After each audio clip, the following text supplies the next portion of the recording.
मेरा नाम शीतल है। मैं मेरठ की रहने वाली हूँ। मैं अपने नाना नानी के साथ रहती थी क्योंकि मेरे माँ बाप की मौत हो गई थी।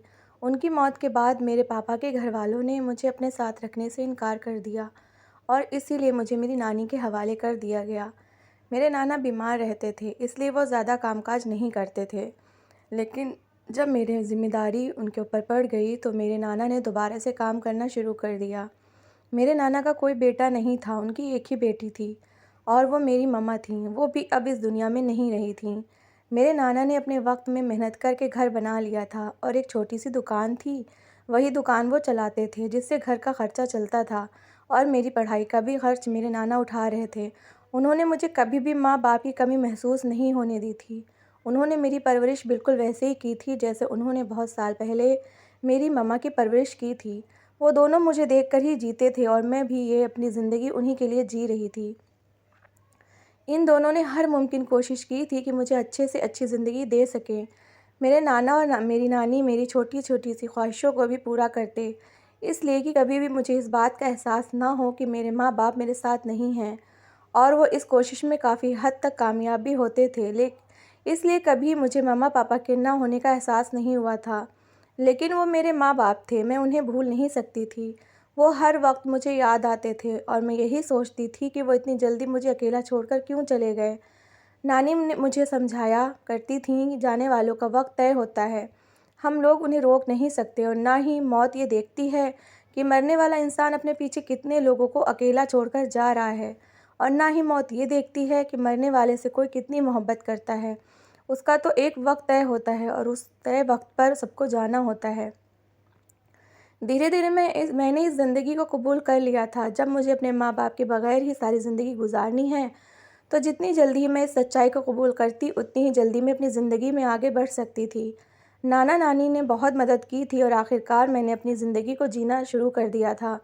वक्त इसी तरह से गुज़र रहा था और फिर जब मेरी पढ़ाई पूरी हो गई और मेरे नाना मेरी शादी करवाना चाहते थे क्योंकि अब उनकी तबीयत कुछ ज़्यादा ही ख़राब रहने लगी थी और मेरी नानी भी बीमार रहती थी। नाना ने सुबोध से मेरा रिश्ता तय कर दिया। सुबोध को वो अच्छी तरह से जानते थे, वो बहुत ही शरीफ और अच्छा इंसान था।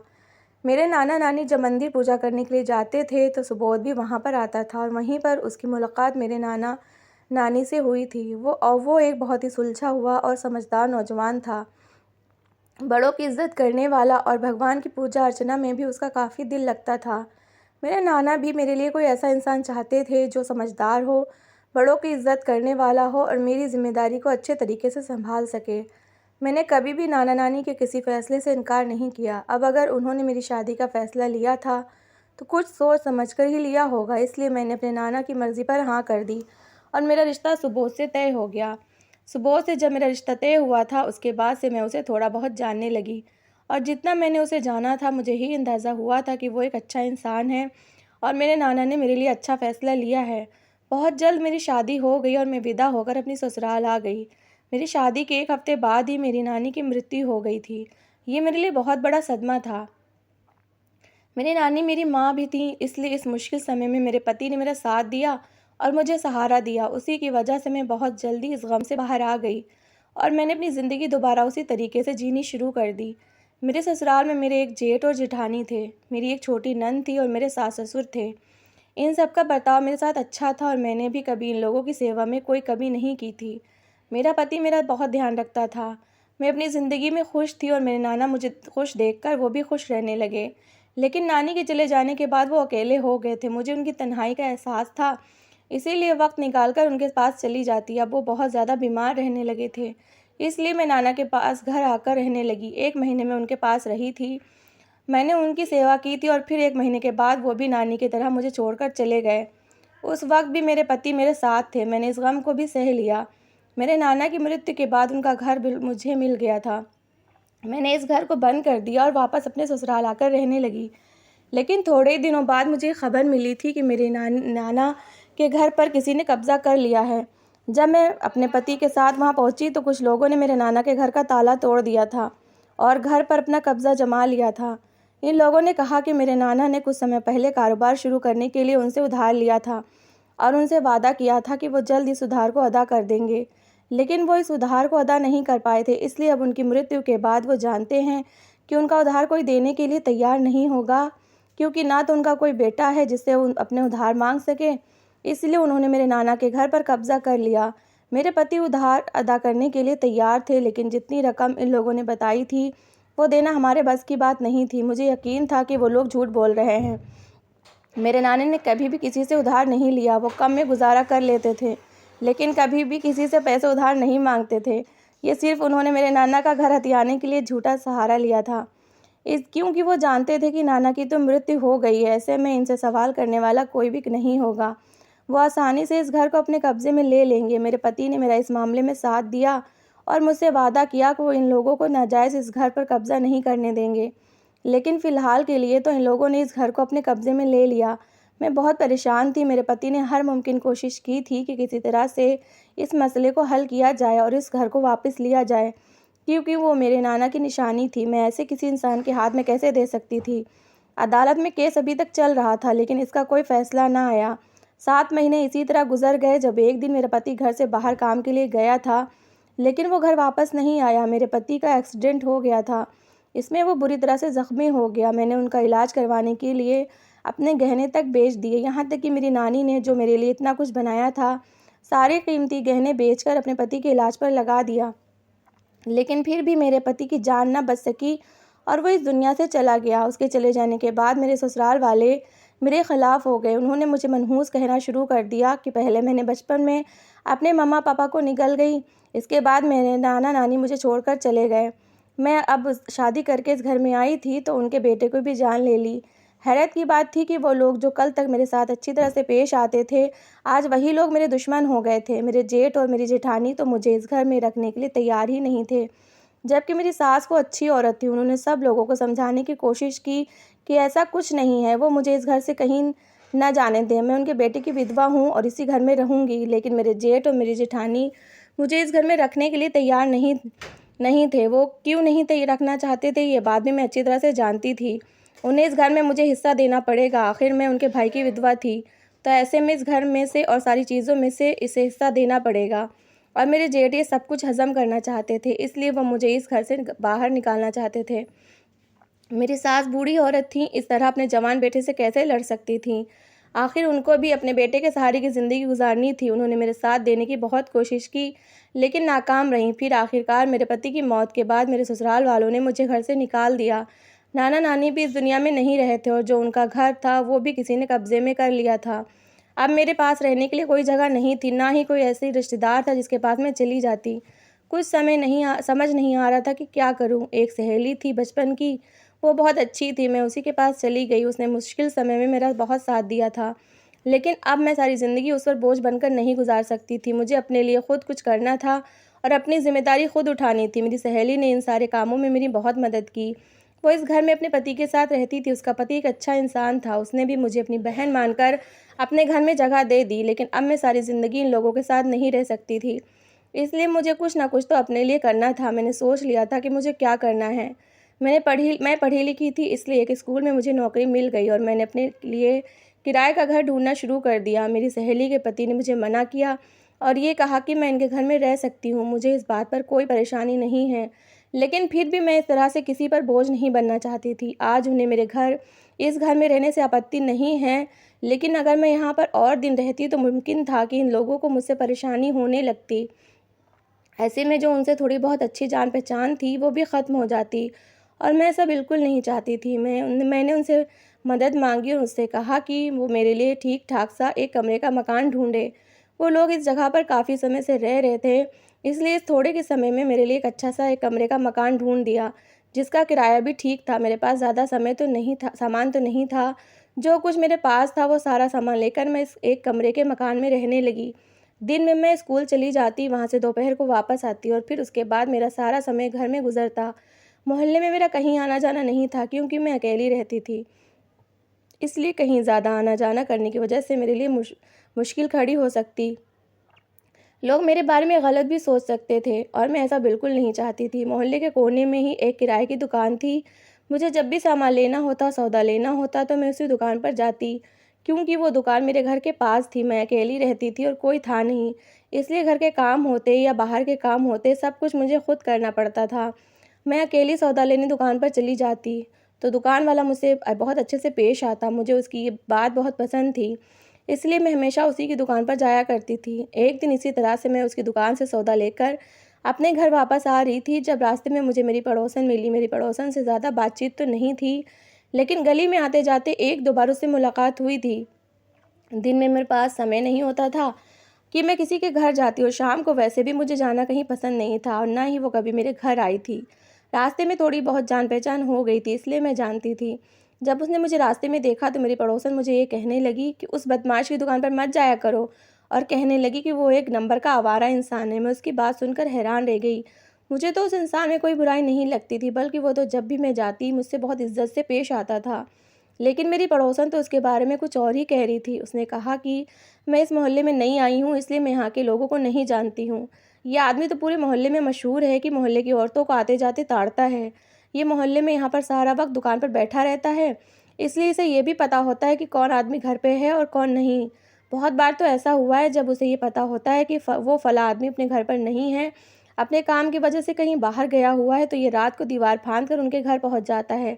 मोहल्ले की बहुत सारी औरतों के साथ इसने ऐसा किया है, लेकिन क्योंकि इसके पीछे कोई मजबूत हाथ है, इसलिए लोगों ने बहुत बार इसे मोहल्ले से निकालने की कोशिश की, लेकिन निकाल नहीं पाए। क्योंकि ये कोई आम आदमी नहीं है, इसलिए लोगों ने इसे इसके हाल पर छोड़ दिया है, और अपनी रक्षा खुद करते हैं। कोई भी इसे ज़्यादा बातचीत नहीं करता। मेरी पड़ोसन ने मुझसे कहा कि मैं नई आई हूँ और वो मेरी शुभचिंतक है, इसलिए मुझसे समझा रही है। बाकी जो मुझे ठीक लगे वो मैं कर सकती हूँ। उसकी बातों ने तो मुझे परेशान कर दिया था। लेकिन एक बात जो मैं सोच रही थी वो ये थी कि मुझे इस मोहल्ले में आए हुए खुद 15-20 दिन गुज़र गए थे। इतने दिनों से मैं उसकी दुकान पर जाया करती थी। वो जानता था कि मैं अपने घर में अकेली रहती हूँ, लेकिन आज तक उसने ना तो मुझसे कभी कोई गलत बात की थी और ना ही नज़र उठाकर देखा था। एक तरफ उस इंसान की अच्छाई की गवाह मैं खुद थी, और दूसरी तरफ मेरी पड़ोसन। उसने जो बातें कही थी वो मुझे परेशान कर रही थी। आखिर वो किसी के बारे में ऐसी गलत बातें क्यों करती? कोई ना कोई बात तो होगी, तभी तो इसने ये सब कुछ कहा था। मैंने सोच लिया था कि अब मुझे सतर्क रहना होगा। एक दिन मैं उसकी दुकान पर सौदा लेने के लिए गई, तो उसने मुझसे रिश्ते की बात कर दी। मुझे उसकी बात सुनकर बहुत गुस्सा आया, और साथ ही में अपनी पड़ोसन की सारी बातें याद आ गईं। इसका मतलब ये था कि वो अच्छा होने का ड्रामा कर रहा था। हकीकत में उसकी नज़रों में वाक़ई खोट थी। इसलिए तो उसने मुझसे शादी की बात की थी। मुझे बहुत गुस्सा आया। गुस्से में मैंने उसे थप्पड़ मार दिया, लेकिन उसने बदले में मुझे कुछ नहीं कहा। मैं चुपचाप अपना सामान लेकर वापस आ गई, और उस दिन मैंने सोच लिया था कि आज के बाद मैं उस इंसान की दुकान पर सौदा लेने नहीं जाऊँगी। मुझे दूर जाना मंज़ूर था, लेकिन उसकी दुकान से मैं कुछ नहीं खरीदूँगी। जब मैंने उसे थप्पड़ मारा था तो वहाँ पर कुछ और औरतें भी थीं जिन्होंने थप्पड़ मारते हुए मुझे देख लिया था, और कुछ दूरी पर आदमी भी मौजूद थे। उन्होंने भी ये दृश्य देखा था। लेकिन फिर भी उस इंसान ने जवाब में मुझे कुछ नहीं कहा, खामोश होकर एक तरफ हो गया। उस रात मैं अपने कमरे में सो रही थी तो अचानक कोई दीवार से कूदा। मैं डर गई। मुझे लगा कि वही दुकान वाला इंसान मेरे घर में घुस आया है, क्योंकि मेरी पड़ोसन ने ऐसे ही बताया था, और आज मैंने उसे थप्पड़ भी मारा था। यकीनन वो अपने थप्पड़ का बदला लेने के लिए ही मेरे घर घुसा था। मैं बहुत डर गई थी। डरते-डरते मैं कमरे से बाहर आई तो मेरे होश उड़ गए, क्योंकि सामने खड़ा वो इंसान दुकानदार नहीं बल्कि पड़ोसन का पति था। उसके पति को 1-2 बार मैंने मोहल्ले में देखा था। उसने मुझसे कहा था कि मुझे इस मामले में कोई भी परेशानी हो तो मैं उसे बता सकती हूँ। ये तो वही आदमी था जो मेरे घर में मौजूद था और अजीब नज़रों से घूर रहा था। फ़ौरन मेरे पास आया और उसने मेरे मुँह पर हाथ रख दिया, क्योंकि वो जानता था अभी मैं फ़ौरन चीखना शुरू कर दूँगी और सभी लोगों को जमा कर लूँगी। इसलिए उसने सबसे पहले मेरे मुँह पर हाथ रखा और घसीटता हुआ मुझे कमरे में वापस ले जाने लगा। मैंने बहुत हाथ पैर मारे और अपने आप को बचाने की कोशिश की, लेकिन क्योंकि मैं कमज़ोर औरत थी और वो एक मर्द था, मैं कहाँ उसका मुकाबला कर सकती थी। वो ज़बरदस्ती मुझे कमरे में ले आया, लेकिन इससे पहले कि वो मुझे कोई नुकसान पहुँचाता कि अचानक ही मेरे घर का दरवाज़ा खुला और कुछ लोग घर के अंदर दाखिल हो गए, जिनमें मोहल्ले के कुछ लोग थे और वही दुकानदार, वो भी उनके साथ ही था। ऐसा लग रहा था कि जैसे वो उन्हें लेकर यहाँ आया है। इन सब लोगों को यहाँ देखकर मैंने सुख का सांस लिया और इस इंसान को धक्का देकर मैं बाहर आ गई। मैंने बाहर आते ही सब लोगों को उस इंसान की असलियत बता दी। सब लोगों ने उसे मारना पीटना शुरू कर दिया और मारते हुए मेरे घर से बाहर लेकर चले गए। मैंने दरवाजे को बंद कर दिया और कमरे में आकर बैठ गई, और सुबह सारा मामला खुलकर सामने आ गया। हकीकत में पड़ोसन का पति एक अच्छा आदमी नहीं था। वही मोहल्ले की औरतों को ताड़ता था और मौका देखते ही उनके घर भी पहुंच जाता था। उन्हें डरा धमका कर ये कहता था कि कोई भी उसका नाम नहीं लेगा, बल्कि अगर उससे पूछा जाए तो वो यही कहेगी कि वही दुकान वाला आदमी उनके घर आया था। सारा इल्ज़ाम उस पर डाल देना। अगर उन्होंने ऐसा ना किया तो वो उन्हें जान से मार देगा या उनके घर के किसी इंसान को मार देगा या किसी बच्चे को मार देगा। औरतें डरती हुई चुप हो जाती और अपने साथ किए हुए जुल्म का किसी से बयान ना करती।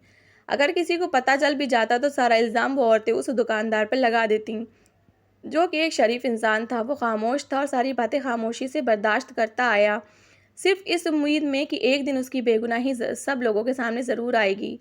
वो लोगों को बताने की, समझाने की बहुत कोशिश करता था, ये सारे मामले में इसका कोई कसूर नहीं है, लेकिन लोग इसकी बात सुनने के लिए तैयार ही नहीं होते थे। ऐसे मामले में औरत की गवाही को ही महत्व दिया जाता है। जब मोहल्ले की औरतें ही उसके खिलाफ गवाही देती थीं, तो ऐसे में लोग उसकी बात कहाँ सुनते और सारा इल्ज़ाम उस पर आ जाता था। बहुत बार मोहल्ले वालों ने उसे यहाँ से निकालने की भी कोशिश की, लेकिन उसका बड़ा भाई किसी बड़ी पोस्ट पर था, जिसकी वजह से लोग खामोश हो जाते थे और कोई कुछ नहीं कर सकता था। इसलिए वो इस मोहल्ले में रह रहा था। जाने को तो वो खुद भी यहाँ से जा सकता था, लेकिन वो इस तरह से इतने सारे इल्ज़ाम अपने साथ लेकर नहीं जाना चाहता था।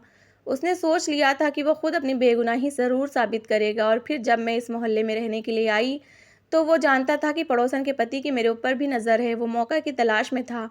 वो इसी तरह से चाल चलता था कि सारे इल्ज़ाम उस दुकानदार पर आ जाता। इसकी वजह से न सिर्फ मोहल्ले वाले, बल्कि इस आदमी की पत्नी खुद उसकी दुकानदार को गलत समझती थी, जबकि हकीकत में उसका पति ही अच्छा नहीं था। वो दुकानदार तो बहुत ही शरीफ और अच्छा इंसान था।